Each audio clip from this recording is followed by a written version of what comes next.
right, guys, we're going to take this 10 bolt and we're going to strip off all the bracketry off from it, all the purchase, all the coil spring purchase and the original shock mounts and the brackets for the sway bar.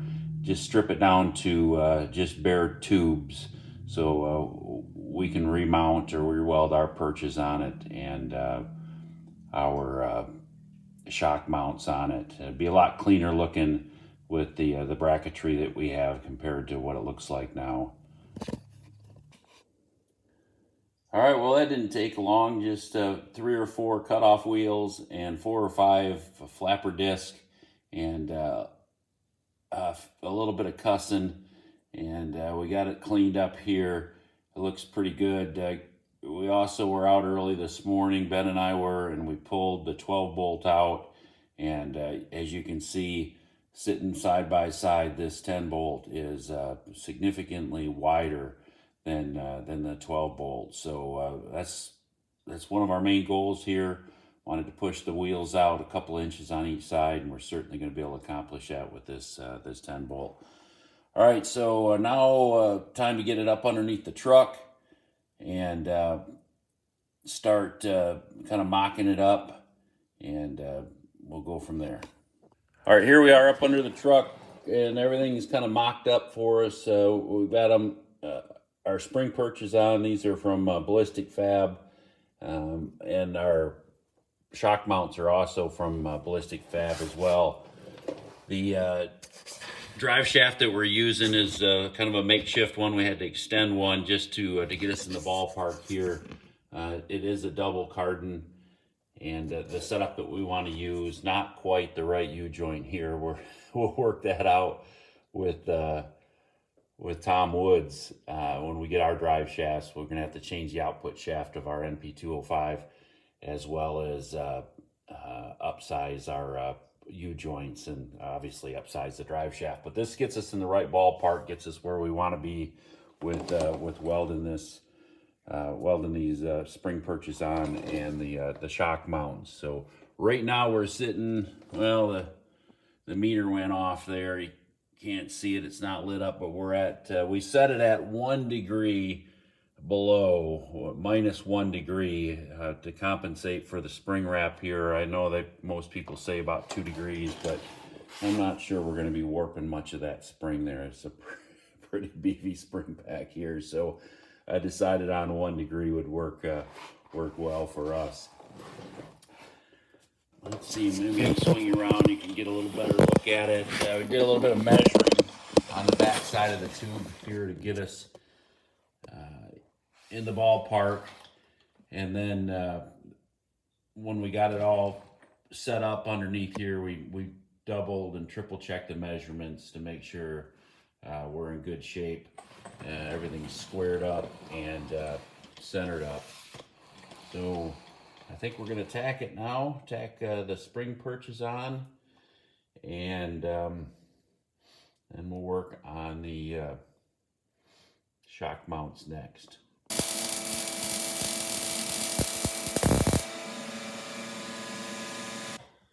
All right, we're all installed and welded up, painted, and brake lines installed, vent lines, as well as even the emergency brake cables. That's the 71 emergency brake cable that's been adapted over to hook to this 2003 Yukon. Calipers are not on now because the 15-inch wheels won't fit on there with the calipers, so they're in a box there till we get our new wheels. So, hey, this was a fairly easy installation, a little bit of a learning curve, and we had to change a few parts.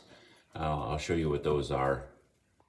All right, we knew we were going to have to put brake pads and, of course, rotors on our new 10 bolt, but the rest of it was kind of a mystery. Once we opened it up, we found out one bad axle and, of course, a bad bearing. So that led us down the path of ordering a new axle and gave us the opportunity to install the axle saver bearings, even though we were changing the axle out, I just like those bearings better.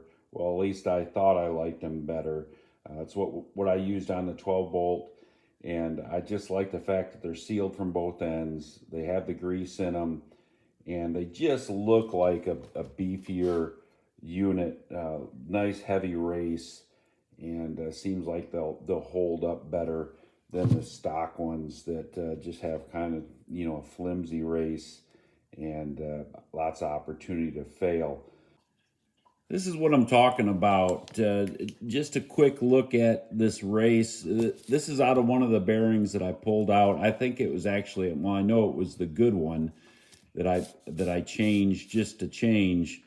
But when I pulled it out with my bearing puller, it broke the race here and came apart in pieces. But it gives us the opportunity to look and see how this thing's wearing. The first thing you kind of notice on these bearings is part of the manufacturing process on them. I guess curling them doesn't, it's hard to see in that picture, but there's kind of a step in this outer face of it. It's more noticeable.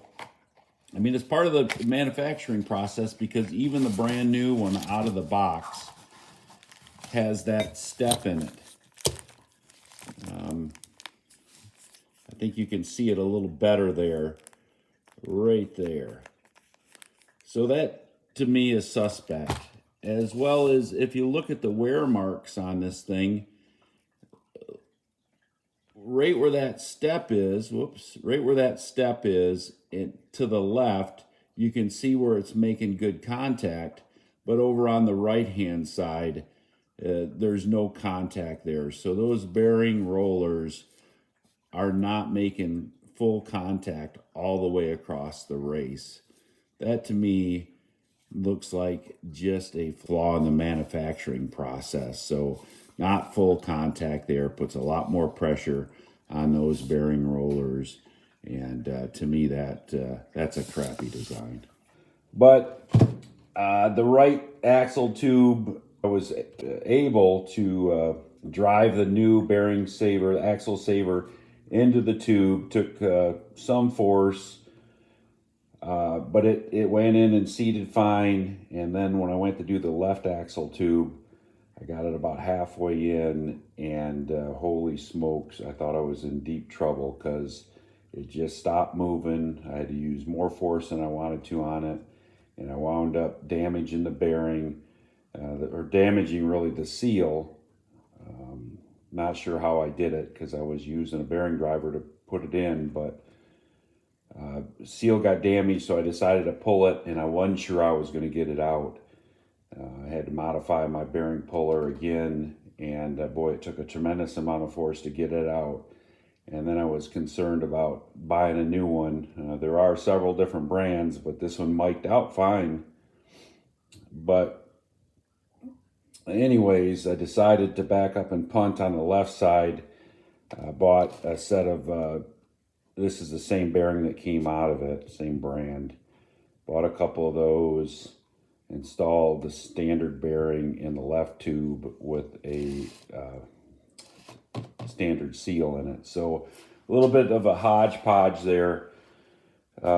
Bearing saver on the right tube and the stock one on the left tube, and the new axle went into the left side with the stock bearing. So that's the setup that we have, and I think that's going to be good.